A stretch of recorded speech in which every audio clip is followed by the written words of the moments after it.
भांडूपच्या national park विहार तलाव परिसरात असलेल्या 80 ते 85 वर्ष जुन्या पाण्याच्या टाकीत बिबट्याचा मृतदेह आढळून आल्याने एकच खळबळ उडाली। सकाळच्या सुमारास स्थानिक नागरिकांना हा बिबट्या मृतावस्थेत आढळून आल्यावर त्यांनी त्वरित वनाधिकारी व तिथल्या सुरक्षा रक्षकांना पाचारण केलं।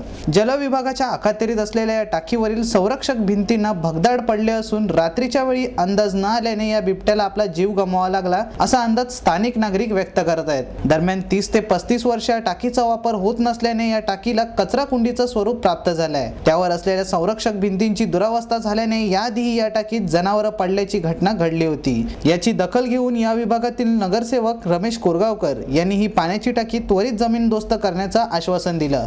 महिनाभराआधीच नॅशनल पार्कच्या हद्दीत एका बिबट्याचा मृतदेह आढळून आला होता। या बिबट्याच्या शवविच्छेदन अहवालानंतरच यामागील खरं कारण प्रकाशझोतात येईल। एकीकडे संजय गांधी राष्ट्रीय उद्यान हे वन्य पशु प्राण्यांच्या संवर्धनासाठी राखीव असताना अशा घटनांनी या उद्यानाच्या कार्यप्रणालीवर निश्चितच प्रश्नचिन्ह उद्भवत आहे।